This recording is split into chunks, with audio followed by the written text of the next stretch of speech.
Hello, America. So as all of y'all know, I love my wife. And we have a great marriage. We don't really fuss a lot. We don't really fight a lot. But we do have one minor issue. You see, me and my wife, we have communication problems. And by communication problems, I mean that when she communicates something to me, I have a problem listening to her.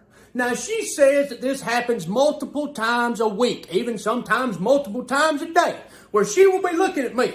She will be telling me something or asking me to do something. I will be staring her directly in the eyes and I will be saying, okay, and yes. But then when she asks me if I've done that certain thing, I won't even remember her asking me to do it in the first place. Now, I personally thought that she was lying and that I really never was that bad at not listening to her.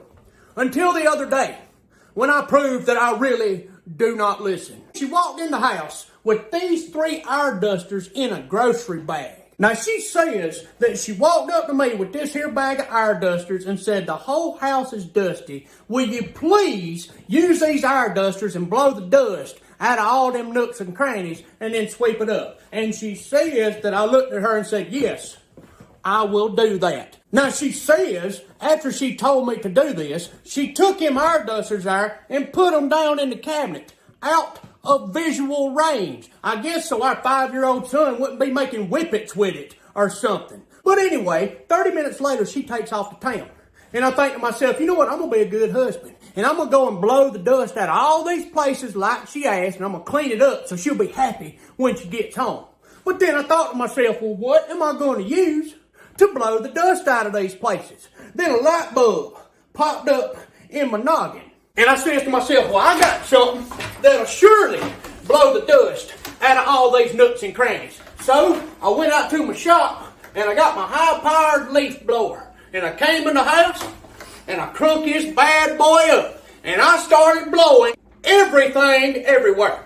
The only thing I don't think I blew was the dust. There was pictures flying off the Frigidaire. There was fruits and vegetables rolling all across the floor. I was blowing cups off the table. Now, as I'm standing here causing a mini tornado and blowing things all over the place, I blow the cabinet door open where I see the air dusters. And I think to myself, wow, you really do not listen at all, do you, dum-dum? As I'm thinking all this, my wife walks in the door. And she just looks at me and looks at all the stuff, and she says, prime example of you not listening. And she just walks on through the house. And I just sat there holding my leaf blower, looking like a moron. So fellas, please do yourself a favor. If you want your woman to be very, very happy, when she's talking to you, don't be looking at her thinking about NASCAR while she's talking and going, yeah. Actually listen to her, okay? That way you won't do what I did. Screw things up. God bless y'all. I love you.